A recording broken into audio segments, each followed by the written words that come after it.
Começamos agora um dos assuntos mais importantes e bastante recorrentes em prova da questão da ecologia, dos assuntos de ecologia, que são as interações ou relações ecológicas.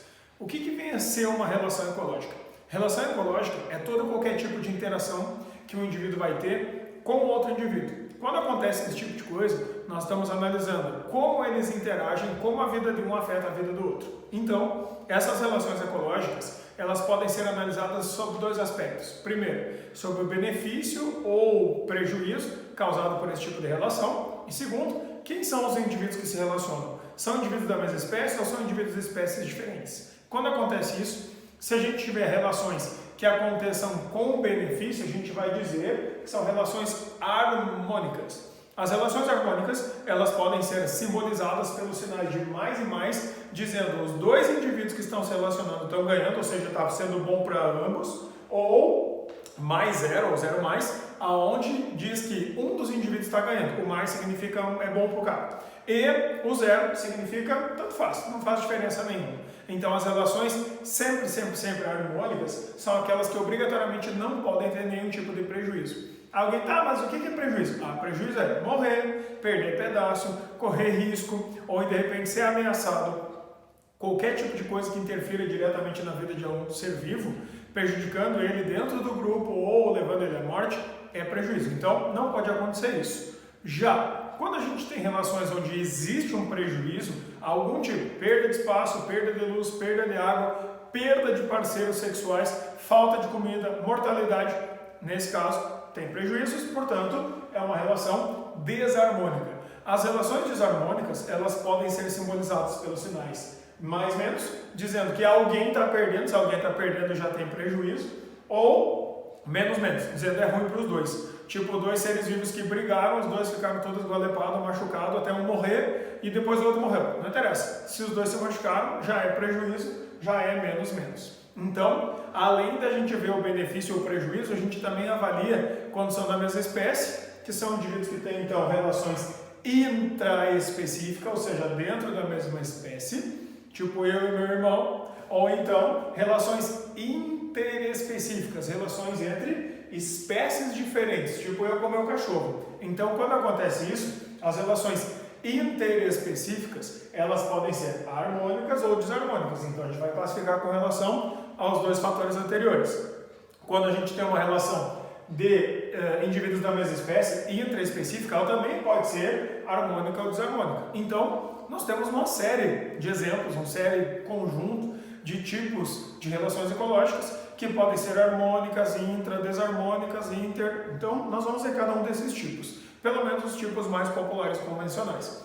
O grande primeiro tipo que nós vamos ter são as relações harmônicas e intraespecíficas. Significa todo mundo é da mesma espécie e ninguém sai perdendo. Então, é bom para todo mundo. Significa que os indivíduos se juntam porque deve ser bom. Então, quando acontece isso, nós temos um grande exemplo que são as colônias. Colônias são aglomerados de indivíduos da mesma espécie e que eles se juntam porque assim é mais fácil de sobreviver. Então, nesse caso, bactérias formam isso nas nossas gargantas e a gente chama isso de placa bacteriana. E os pólipos, tá? Os pólipos de coral, os pólipos que vão fazer parte lá dos quinidários. Os pólipos, em especial, podem formar dois grupos. Primeiro, os pólipos que constituem os recifes de coral, eles crescem normalmente por um processo reprodutivo chamado de brotamento, onde nós vamos ter um pólipo e outro. Então, são vários que estão juntos ali. Se um deles não conseguir comer, aquele outro do lado divide um pouco da comida com ele. Porque se no outro dia o outro ficar sem comer, ele pode dividir, ou seja, é bom para ambos.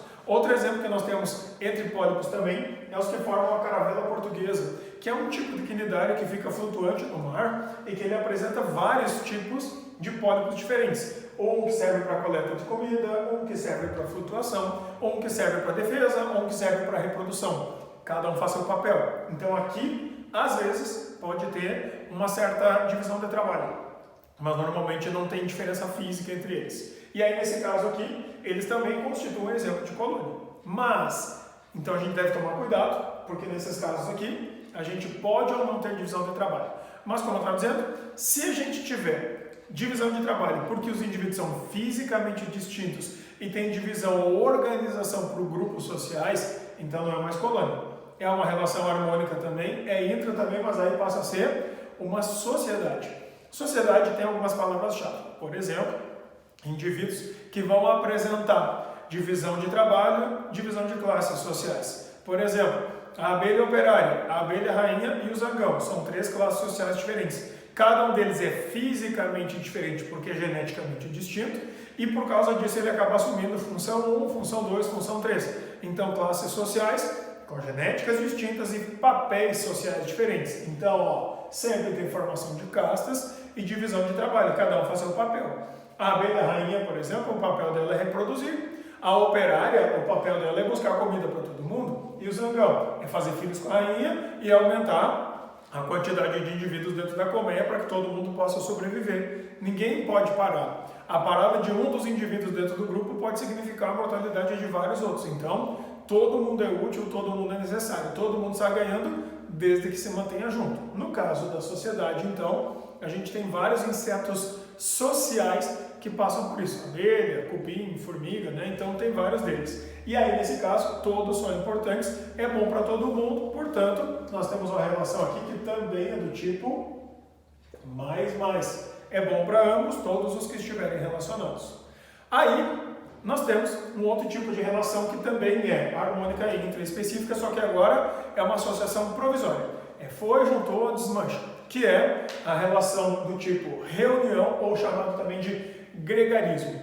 Os gregários são indivíduos, quase sempre animais, que se relacionam por um período curto de tempo para aquele benefício só e depois separam. Por exemplo, animais que vão migrar, tipo elefantes que juntam a manada, migram e depois separam. Por que eles migram juntos? Porque é bom para todo mundo. Todo mundo junto se defende melhor de predadores, por exemplo. Então, nesse caso, eles andam juntos. Quando a gente vê, por exemplo, à noite, uma lâmpada de poste de luz ligada e um monte de insetos ali, o que eles estão fazendo lá? Tentando achar alguém para reproduzir. Então, para eles é um ponto de referência, o que indica que a hora que apagar a luz do poste, deu. Não tem mais reprodução acontecendo normalmente. Então, para eles, aquele momento é um momento onde há maior probabilidade reprodutiva. Depois que acaba a noite, né, finalizou a festa, cada um para o seu canto. Ainda, aves migratórias, né, aquelas que voam no céu em V, elas voam juntas porque assim diminui a resistência do ar, né, elas formam um V assim que diminui o atrito e aí elas vão bem mais longe, então elas têm mais chance de migrar melhor quando estão em conjunto. Quando acabou a migração, cada um se separa com a sua família, fim do processo. Então, nesse caso, a reunião ou o gregarismo também é um exemplo disso. Sendo assim, insetos, relâmpagos, aves migratórias, os elefantes quando migram, até a gente quando vai numa festa de noite, normalmente a gente vai, se reúne, acabou a festa, separou. Por que está todo mundo lá? Porque há maior probabilidade reprodutiva também, para quem sai em grupo do que para quem fica em casa escondido. Né? Então, nesses casos, são associações provisórias. Os 3 primeiros tipos, relações harmônicas e de mesma espécie. Agora, nós temos relações desarmônicas dentro da mesma espécie, quando indivíduos colidem por interesses. Por exemplo, a competição é um dos mais populares que nós vamos ter, que é uma concorrência por mesmos tipos de recursos. Por exemplo, dentro de casa a gente vê isso muito frequentemente, 2 irmãos que brigam pelo espaço na mesa, pelo canal da televisão, por quem vai no banco da frente do carro. Isso é exemplo de competição, só que alguém sai perdendo. Quando alguém sai perdendo, ou se os 2 saírem perdendo, pronto, já é um exemplo desarmônico. Então, quando acontece isso, nós vamos ter vários exemplos na natureza. Por exemplo, leões que brigam pela fêmea, ou pelo espaço, pelo território, né? Ou então, de repente, árvores que estão crescendo muito próximas uma da outra e que tem que disputar luz, espaço, nutrientes do chão. Então, tudo isso gera competição. Se a gente comparar alguns tipos de árvores, por exemplo, como o eucalipto, crescendo sozinho, ele é uma árvore gigantesca no meio do campo. Agora, se tu botar um do lado do outro, eles, em vez de crescer para os lados, como eles não têm espaço, eles crescem reto para cima. E aí o fato de crescerem reto para cima força eles então a crescer mais limitados de espaço. Então modifica inclusive a maneira como a árvore vai ficar. Então as competições geram deficiências, problemas. Então por isso é relação desarmônica. Ainda a gente pode ter outros tipos de relações, como por exemplo o canibalismo. Canibal é um indivíduo que come outro, mas da mesma espécie. Então quando a gente teve espécimes de indígenas que comiam uns aos outros em ritual de sacrifício, ou então quando a gente tem animais que comem uns aos outros por fome, ou então literalmente assim porque faz parte da sua vida, Nesse caso, também é canibalismo. Um grande exemplo que nós temos disso é o louva-a-Deus. A fêmea, durante a relação sexual, come o macho, a cabeça do macho. É canibalismo. As viúvas negras, quando comem o macho também durante o processo, matam o macho durante o processo reprodutivo para que os filhotes possam comer, também é exemplo de canibalismo. Então, o canibal é um indivíduo que mata o outro. Então, assim, nós vamos ter uma relação aqui do tipo mais, menos. Na competição, nós podemos ter uma relação do tipo mais, menos, se um ganha, um perde, ou menos, menos, se os dois perdem, né? Então, nesse caso, o que acaba acontecendo é que nós vamos ter relações onde sempre tem que ter prejuízo. Só que se em vez da gente começar a falar das começássemos a falar das relações interespecíficas, aquelas de espécies distintas. Então, o primeiro tipo de relação harmônica e interespecífica, tá? Por exemplo, o comensalismo. O comensalismo é um tipo bem comum de encontrar na natureza. Comensal é um indivíduo que se alimenta de restos ou sobras deixados pelos outros. Tipo, se o leão come e abandona uma carcaça de uma zebra, tá? A relação que nós estamos analisando não vai ser do leão com a zebra, porque o leão, em relação à zebra, ele é um predador, então é outro tipo de relação. Mas se o leão abandona aquela carcaça, vem provavelmente animais menores, tipo uma hiena para comer aquilo ali. A hiena não vai pegar com o leão, ela vai esperar ele sair para pegar aquela sobra. Então, quando ela comer a sobra, ela é um comensal. Para ela é bom, porque ela está pegando a comida sem ter que correr, caçar, etc. E o leão está indo embora. Então, para o leão, tanto faz, é zero. Se acontecer isso aí, nós temos uma relação de zero para o leão, mais para a hiena que está comendo, e é uma relação harmônica, só que entre indivíduos de espécies diferentes, portanto, interespecífica. A mesma coisa acontece com o tubarão. O tubarão, normalmente, ele carrega perto de si outros dois tipos de peixes. Um deles que anda por cima do tubarão nadando, então o tubarão vai por baixo e vai nadando em cima, e aí o tubarão nada, ele vai andando junto, para pegar sobras do que o tubarão come, chamado de peixe-piloto. O tubarão não pega esse peixe-piloto e o peixe-piloto não disputa comida, ele só pega resto. Então, o peixe-piloto é o comensal que ganha a comida e para o tubarão tanto faz, porque sobrou, sobrou. Só que tem outro peixe que anda colado embaixo do tubarão, chamado de rêmora. A rêmora, ela é um tipo de peixe que também come as sobras do tubarão. Então, nesse caso, o que acaba acontecendo é que a rêmora, em relação ao tubarão, é um comensal também. Agora, se eu comparar a rêmora que está embaixo e o peixe-piloto está em cima e o tubarão está no meio, se eu comparar o que a rêmora come e o que o peixe-piloto come, eles competem por comida. Aí é uma competição. Só que sendo peixes de espécies diferentes, não vai ser uma relação intraespecífica, vai ser uma competição interespecífica. Então pode acontecer isso, cuidado com o que vocês vão estar lendo quando falarem sobre isso, sempre, certo? Então, o comensal é um indivíduo que come sobras deixadas para um outro. Então o indivíduo foi lá e comeu. Cuidado! Humanos praticam uma espécie de comensalismo, só que ecologicamente não existe comensalismo de uma espécie com a mesma espécie. Por exemplo, os animais não dividem comida. Tá? Então, por exemplo, um cachorro, se tu der um prato de comida para um, der para o outro e um avançar no prato do outro, fecha o colo. Então, eles competem, eles não dividem. Agora, a gente, às vezes, abandona a comida no lixo e aí passa uma pessoa, um catador de lixo e come aquilo ali. Quando acontece esse tipo de coisa, é o único caso que nós vamos ter. Então, a gente não considera comensalismo em relação às espécies iguais. Tá? Então, não existe comensalismo para espécie igual. O homem é um caso atípico, então esqueçam os homens quando a gente vai tratar de relações ecológicas, porque nós somos exemplos muito ruins para isso. Para evitar confusão, então tentem não usar o homem como exemplo. Ainda, nós temos um outro tipo de relação que é harmônica e é interespecífica também, que chama-se forésia ou foresia. Nesse caso, é basicamente quando o animal transporta sementes para um vegetal. Por exemplo, a gente caminha na grama e gruda na roupa da gente carrapicho, gruda grão de pólen, gruda pega-pega, gruda picão, gruda essas coisinhas de planta, e a gente, sem ver, a gente transporta. Então, como tu não está vendo, para ti não está fazendo diferença nenhuma, para ti uma relação zero, ou seja, faz diferença nenhuma, mas para a planta, aquele transporte que tu está fazendo, levando lá longe, largando lá, é uma baita vantagem. Por quê? Porque ela não teve que fazer esforço para isso, porque o animal carregou para ela, e a probabilidade dela disseminar sementes e filhotes pela natureza é muito grande, então melhora muito as condições de sobrevivência e de reprodução dos vegetais. Então, para nós é zero, para a planta é mais. Então, aqui ó, no comensalismo e na forésia, nos dois casos, são relações do tipo 0 para 1, mais para o outro. O que ganha alguma coisa é o mais, né? E aqui, 0 para quem carrega e mais para quem está ganhando o transporte grátis. Então, acaba tendo um certo tipo de vantagem. Então, são os dois primeiros casos que nós temos de relações harmônicas e interespecíficas. Um outro tipo de relação que a gente pode ter, que é uma relação que é harmônica e interespecífica, é o inquilinismo. O inquilinismo a gente deve cuidar, porque às vezes esse inquilinismo pode ser considerado de uma outra maneira diferente. Então, quando a gente considera que é um inquilinismo, em geral, vai ser um animal que ele se instala no corpo do outro indivíduo, se abriga no corpo do outro indivíduo para evitar que ele morra.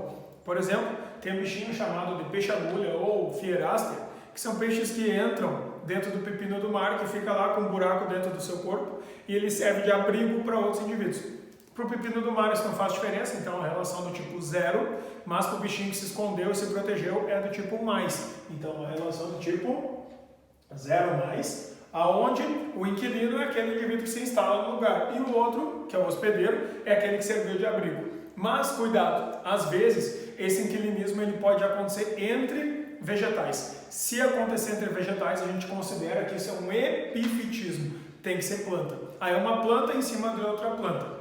Cuidem, para que isso possa ser um epifitismo, a planta que está servindo de apoio, que é o hospedeiro, não pode sofrer, não pode ter prejuízo, não pode ter perdas. Sendo assim, o que acaba acontecendo é que uma planta vai lá e se instala em cima da outra. Bromélia, orquídea, cactos de alguns tipos, alguns exemplos que a gente vai ter de pteridófitas, que é uma samambaiazinha que cresce em cima de árvore, musgos de alguns tipos que se criam em cima de árvore. Nesses casos, são plantas que são epífitas. Essas plantas pegam as coisas da natureza, pegam o gás carbônico do ar, pegam a umidade da chuva e elas não causam prejuízo naquela que está hospedando elas. Então, o epifitismo é um tipo de inquilinismo entre vegetais, mas continua sendo uma relação do tipo 0 mais. 0 para aquela que está servindo então de hospedeiro e mais para aquela que está se hospedando, que é o inquilino, que é o vegetal que está se instalando ali. A epífita, então, é um tipo de planta que deve ter raízes adaptadas para coletar água da chuva, folhas adaptadas para coletar água da chuva,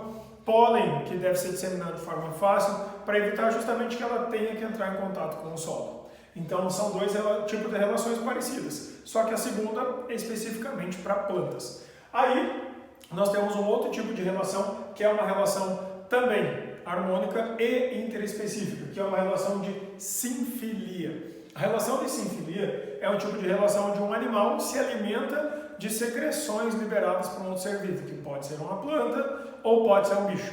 Se ele não causar prejuízo, a sinfilia vai ser uma relação do tipo boa para ele e 0 para quem está liberando essa secreção. Então, tem plantas que liberam secreções, que fazem parte da vida dela, e os animais se alimentam daquilo ali. É uma sinfilia. Quando a gente tem, por exemplo, um caso que pode aparecer como dois exemplos diferentes, pulgão e formiga. Os pulgões são tipos de animais que, ao se alimentarem de vegetais ou da seiva desses vegetais, eles acabam produzindo uma secreção que sai pelo abdômen deles, pelo poro do ânus normalmente. As formigas pegam aquela gotinha ali que é lotada de glicose está e se alimentam daquilo. Se para o pulgão aquilo não correr risco para ele, não conferir nenhum tipo de prejuízo, é 0. E para a formiga é, mas também é um caso então de sinfilia. Então, além desses casos, a gente tem dois casos que são bem importantes. Esse é aquele que vale a pena botar um asterisco, que são os casos de protocooperação e mutualismo. Na protocooperação, o que a gente vai ter é o seguinte: dois indivíduos, quase sempre são dois animais, que se associam para viver juntos e eles podem se separar. Só que quando eles estão juntos é bom para os dois. Então o que acaba acontecendo? Que vai ser para esses dois indivíduos uma relação do tipo mais. Eu te ajudo, tu me ajuda. Só que se a gente precisar viver separado, beleza, tá tudo certo. Isso é uma protocooperação. Tem vários exemplos disso na natureza. Por exemplo, um deles, o jacaré com um pássaro chamado pássaro palito. Quando o jacaré come, fica no meio dos dentes dele um monte de sujeirinha, resto de comida. Então, o que o jacaré faz é, depois de comer, literalmente ir lagartear, vai para o sol. Aí, o que acontece? O pássaro palito vem e o jacaré fica de boca aberta e ele vai lá comendo as sobras. É bom para o passarinho, que está ganhando comida sem ter que ficar procurando muito, e é bom para o jacaré porque evita parasitas, bactérias na sua boca e acaba ficando melhor para ele porque ele vira um predador mais limpinho. Sendo assim, é bom para ambos. Agora, se o passarinho voar e for embora, o jacaré não morre, e se o jacaré também permanecer com os dentes sujos, também não vai morrer de imediato. Então, significa que eles podem viver separados. Um outro exemplo é as vacas que ficam pastando no campo, na grama, e um passarinho vem em cima dela e anda pelo lombo dela comendo carrapato, piolho, pulga e outros tipos de parasitas, até mosca. Aí o que acaba acontecendo? Para a vaca isso é bom, porque ela fica mais limpinha, ela não tem parasitas, e o animal que está comendo está se beneficiando, pegando comida direto ali na fonte, sem ter que ter esforço. Então é bom para os dois. E o melhor, eles podem viver separados, por isso que é protocooperação. Além desses, a gente tem um terceiro exemplo que aparece muito, que é um caranguejo chamado paguro, que ele bota uma concha nas costas, porque o abdômen dele, que é aquilo que normalmente a gente come nos camarões, nas lagostas, é muito mole e não tem proteção. Então ele veste uma concha vazia encontrada no fundo do mar e sai andando. Só que quando ele encontra uma anêmona do mar, que é um quinidário, que é um animal venenoso, ele coloca aquilo ali em cima da concha, ou pega uma concha que já tem aquilo ali, porque esse quinidário ele é venenoso. Então os outros animais não tentam atacar ele com a concha nas costas. Então para ele acaba sendo bom, porque agora está com uma proteção venenosa em cima das costas. E, em segundo lugar, aquela anêmona do mar, como ela é venenosa e ela é grudada no chão, ela não tem como ficar dando banda por aí. Então, o que acaba acontecendo? Quando ele leva ela lá junto, ela pode começar a coletar comida em outros lugares da natureza. E acaba sendo vantagem para ela. Então, essa relação do caranguejinho chamado paguro, ou também chamado de ermitão, nesse caso, é uma característica que dá vantagem para ele, porque se protege. E para a anêmona dá vantagem, porque ela tem mais capacidade de coleta de comida. Agora, é bom lembrar que tanto o caranguejo quanto ela podem viver um sem o outro. Por isso que é uma relação de protocooperação.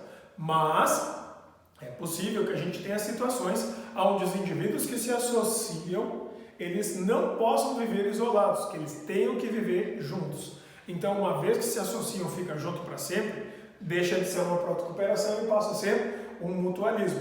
O mutualismo é uma relação similar à protocooperação, com uma grande diferença. Juntou, não pode mais separar. Então, os indivíduos passam a ficar interdependentes. Isso é um caso chamado de coevolução, que é quando uma espécie evolui em prol da outra. E aí o que acaba acontecendo é que, uma vez feita essa ligação, eles não podem mais se separar. Por exemplo, se a gente tem a formação de líquens, o líquen que cresce em cima de tronco, em cima de pedra e tal, ele na verdade é uma mistura de uma alga, que é um ser fotobionte, aquele que vai fazer fotossíntese, e o fungo, que é o micobionte, que é o fungo que decompõe coisas da natureza. Então, fungo e alga predominantemente vivem a alga dentro da água e o fungo no solo, onde tem o que decompor. Podem viver em outros lugares? Podem, mas não é normal. Então, o que acaba acontecendo? Uma vez associadas essas algas unicelulares com as hifas dos fungos, a gente vai ter aqui, ó, no meio, algumas alguinhas unicelulares, normalmente cianofícies ou clorofícies. Então, quando acontece isso, o fungo e a alga passam a se entrelaçar e viram uma coisa só. Quando acontece isso, então, o fungo pega toda a umidade relativa do ar que ele puder e doa água para a alga. Porque ela está fora da água agora, né? Então ela está em cima de um telhado, por exemplo, e lá não chove todo dia. Então o fungo coleta a umidade do ar e dá para ela. Ela pega a água que o fungo doou, mais o gás carbônico da atmosfera, faz fotossíntese e doa comida, glicose, para esse fungo. Significa o seguinte, há uma troca de substâncias. Se eu matar essa alga ali dentro com veneno, o fungo vai começar a morrer por falta de comida, de fome. E se eu pegar e matar esse fungo ali com veneno, com fungicida, o que vai acabar acontecendo é que a alga vai morrer de sede. Significa que uma vez associados, não podem mais ser desligados. Então aí isso classifica a relação como mutualismo. Mas tanto no primeiro caso quanto no segundo, são relações onde é bom para o primeiro e é bom para o segundo. Onde é bom para o primeiro, bom para o segundo. Então, sempre relações harmônicas do tipo mais. A diferença é poder ou não poder viver separado. Outros exemplos onde os indivíduos não podem mais se separar são, por exemplo, aquelas bactérias que tem dentro do intestino da vaca e que permitem a ela, então, degradar a celulose. Ou como, por exemplo, no caso dos cupins, que tem protozoários lá dentro e que permitem aos cupins degradar a celulose. Só que nesses casos, essas bactérias e esses protozoários que vivem nos intestinos dos outros não viveriam isolados na natureza, só dentro deles. Por isso que vira uma relação de interdependência. A vaca depende das bactérias para não morrer de fome e as bactérias dependem da vaca para ficar protegidas. Os protozoários dependem do cupim para poderem ficar protegidos e os cupins dependem dos protozoários para não morrerem de fome. Então, também são relações de mutualismo. Aí, essas relações finalizam os tipos de relações harmônicas, que eram interespecíficas. Ou melhor, interespecíficas. Aí, agora a gente começa as relações que são desarmônicas e interespecíficas. Essas relações que são desarmônicas e interespecíficas têm alguns exemplos bem importantes. O primeiro, predatismo. Cuidado, bastante atenção nesse caso, que é o seguinte: predador é quem come alguém. Então, o predador, quando ele come outro indivíduo, se for da mesma espécie, aí é lá atrás, é canibalismo. Mas se for de espécie diferente, aí é predatismo, predação ou predadismo. Mesma coisa, tá? Nesse caso, é uma relação desarmônica, portanto, é mais, menos. Ganha quem come, perde quem é comido. Da mesma forma, se a gente tiver, por exemplo, uma vaca comendo um pasto, a vaca é o predador do pasto. Então, para ela é mais, para o pasto é menos. Se acontecer isso, a gente pode dizer que ela está fazendo um papel de herbívoro. E aí o predatismo pode ser chamado de herbivorismo ou herbivoria, que é, no fim, a mesma coisa, tá? Aí, nós temos um exemplo simples, né? O gato que come o rato. O gato é predador e o rato é presa. Então, se o rato come o milho, aí o rato é predador e o milho é presa. Então, a relação é sempre depredar, comer. Ainda, nós temos um outro tipo de relação que também deve se cuidar bastante, que é a competição. A gente já falou sobre competição de forma intra-específica, que é quando a gente concorre com indivíduos da mesma espécie. Agora, se tiver concorrência de indivíduos de espécies diferentes, aí é uma competição interespecífica. Então, por exemplo, quando tu tem dois roedores que estão no mesmo ambiente e os dois têm que comer o mesmo tipo de capim, nesse caso, eles vão competir. Se eu tenho dois tipos de passarinho diferentes que querem comer a mesma fruta da árvore, é competição também por espécies distintas. Então, nesse caso aqui, indivíduos que recorrem aos mesmos recursos, mas são de espécies diferentes, então vai haver concorrência, portanto, vai haver competição. As competições podem ser relações do tipo mais menos ou menos menos. Quando a gente tem mais menos, um ganha ou perde, mas se os dois perderem, é uma relação menos menos. Tipo, se dois indivíduos brigam e os dois acabam morrendo, o que acaba acontecendo com uma relação desarmônica, onde há prejuízo para ambos. Muito cuidado com essas duas, por causa dessas questões que tem que ser espécie diferente. Além dessas, nós temos uma relação que também tem um porém bem importante aqui, que é o esclavagismo. É a relação de escravo mesmo.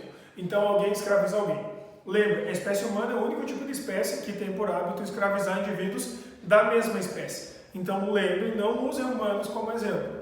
A relação de esclavagismo acontece quando tem um indivíduo, em geral insetos, que pegam larvas de outras espécies e levam para dentro do seu ninho, e aí eles, quando nascem lá dentro, são escravizados desde jovem e ficam trabalhando para os outros. Formiga faz muito isso, por exemplo, com larva de pulgão. Então a pulga, que fica ali dentro, a formiga pega as larvas e leva lá para dentro, abastece elas até que eles cresçam para elas poderem se aproveitar do serviço do pulgão e da digestão dele também. Então a relação de prejuízo para ele e de benefício para ela. Sempre vai ser esclavagismo quando der a entender que o indivíduo está forçando o outro a fazer algo e isso vai ser benefício para ele e prejuízo para o outro. Então, é uma relação bem importante porque o pulgão e a formiga já foram usados como exemplo em sinfilia. Só que se a gente der a entender que aqui, na sinfilia, não há prejuízo para o pulgão, é sinfilia. E aí quem está se alimentando da secreção. Se der a entender que há prejuízo, aí vira um esclavagismo.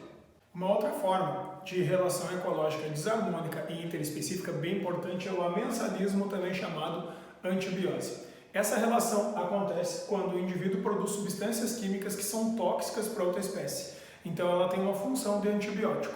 Isso foi percebido pela primeira vez pelo Alexander Fleming, que foi aquele bacteriologista que descobriu que os fungos liberavam uma substância química que ele nomeou de penicilina, que inibia a ação de bactérias. E assim, então, surgia a primeira ação de um antibiótico de verdade. Quando acontece isso, então, uma espécie inibe outra e acaba eliminando outra. Então, isso acontece entre fungos e bactérias, entre tipos de bactérias. Acontece na maré vermelha, quando as algas liberam toxinas na água e matam outras espécies. Acontece também entre plantas, quando a gente tem plantas que inibem o crescimento de outras plantas. Às vezes, pode acontecer de chamarem essa relação entre uma planta que inibe o crescimento de outra de alelopatia.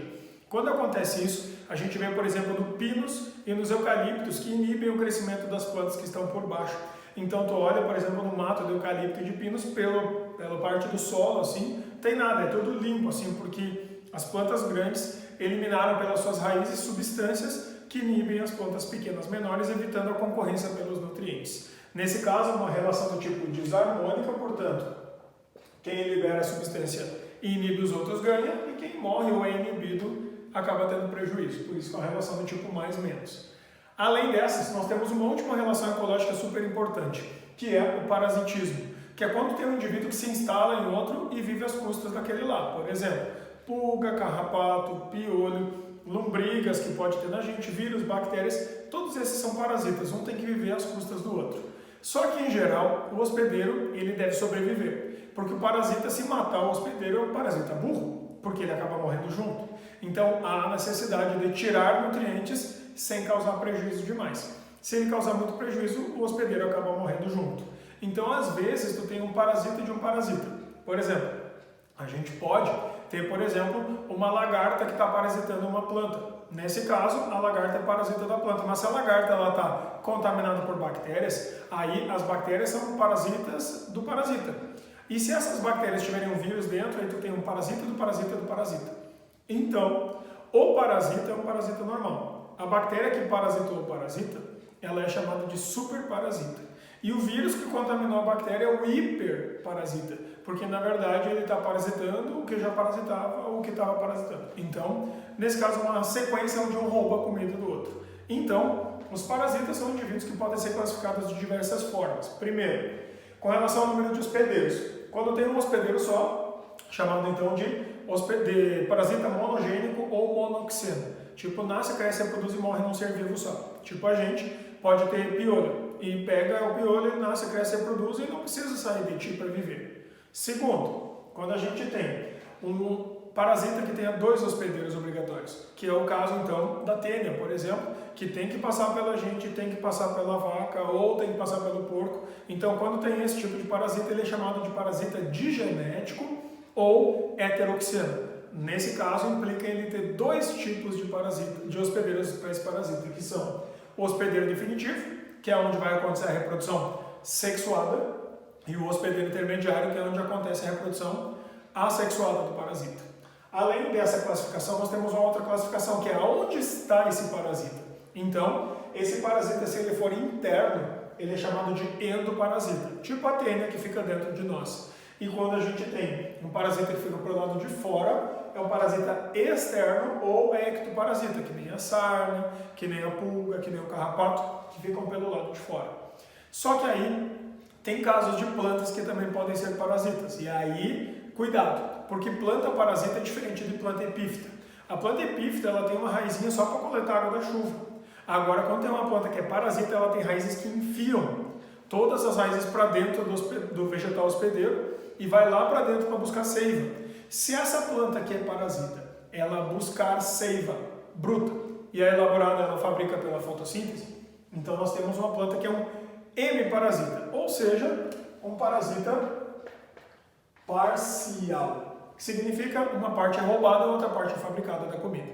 Já, se a gente tiver uma planta que ela rouba 100% da sua comida, ela é um holoparasita, que é um parasita total, que é o caso, por exemplo, do cipó chumbo, que enfia as raízes no xilema e na filema e rouba tudo. Nesse caso, existe mais risco do vegetal hospedeiro acabar morrendo. Então, quando acontece isso, hemiparasitas e holoparasitas são plantas que roubam comida e elas têm raízes especializadas em roubar comida, chamadas então de austórios ou então raízes sugadoras. É diferente de planta que é uma epífita, porque as plantas epífitas só têm raizinhas que ficam por fora do vegetal para fixação e não para coleta de comida. Então, bastante atenção com esses exemplos. Erva de passarinho é um parasita parcial e cipó chumbo é um parasita total. Ainda, para finalizar essas relações todas que nós temos na parte de ecologia das comunidades. Existem adaptações evolutivo-ecológicas que dependem da genética e que auxiliam e melhoram as condições dos indivíduos sobreviverem. Essas duas são normalmente consideradas como fenocópias, significa cópia de alguma coisa que já existe na natureza. Então, quando o indivíduo copia o meio onde ele está e acaba ficando escondido no meio, a gente diz que está acontecendo uma camuflagem. Melhora as condições dele comer, sobreviver, reproduzir. Então, nesse caso, camuflar-se é ficar parecido com a natureza, ficar parecido com o meio. Tipo um gafanhoto que está no meio da grama, tu não percebe ele porque ele está camuflado na grama. Agora, se o indivíduo, em vez de imitar o meio, esse indivíduo imita outro ser vivo que já existe, esse processo de imitar um outro ser vivo e não imitar o meio é chamado de mimetismo. Então, o mímico é um indivíduo que está copiando alguém. Então, ele está fazendo uma fenocópia, uma cópia de alguém que já existe. Só que esse mimetismo, ele pode ser um mimetismo que é batesiano, que é quando o indivíduo procura copiar, assim, principalmente as cores dos indivíduos, o desenho padrão de listras, como é o caso da cobra coral. A verdadeira já nasceu com aquela cor e a falsa imita aquela cor. Isso, obviamente, passou por um processo genético de seleção natural, fazendo com que houvesse essa cópia. Em geral, o padrão de desenhos e, principalmente, além do padrão de desenhos, as cores vibrantes e chamativas, que nem laranja, vermelho, sim, cores bem vivas, são chamadas de cores de advertência ou cores aposemáticas. É muito comum usar isso no mimetismo. Mas, além do mimetismo batesiano que imita cores e padrões de desenhos, normalmente a gente tem um outro tipo de mimetismo chamado mimetismo milleriano. O milleriano normalmente vai imitar, além do padrão de cores, que pode aparecer também, o gosto ruim, repugnante, cheiros estranhos, que normalmente então envolvem substâncias químicas para afugentar os outros. Nesse caso, também imita. Por exemplo, casos de insetos, borboletas, que além de imitar os desenhos e contornos, imitam o cheiro ruim e o gosto ruim que eles vão ter, evitando os predadores. Em geral, os mímicos, seja no mimetismo batesiano ou milleriano, eles normalmente devem ser indivíduos que estão na natureza em menores quantidades e que reproduzem de quantidade menor, em velocidade menor, para que justamente os predadores saibam que existem os venenosos, que existem os fedorentos, que existem os tóxicos e tentem evitar isso. Quase sempre, para situações de mimetismo, a gente vai ter uma coisinha chamada de aposematismo ou cores aposemáticas. O aposematismo ou cores aposemáticas significa usar uma coloração forte de advertência, que é uma coloração que em cada meio vai ser diferente, mas é uma cor que chama a atenção, justamente para que os predadores enxerguem e fiquem na dúvida, será que eu devo ou será que eu não devo comer? Então, animais utilizam muito essa característica, fungos também. Quase sempre é possível associar esses tipos de forma de vida que existe algum tipo de risco de comer eles. Então, em geral, plantas, bichos, fungos que são muito coloridos podem ser venenosos. As plantas, em geral, para dizer, não sou venenosa, ela é colorida, mas ela também aí tem um perfuminho. Aí evita que os animais façam essa confusão.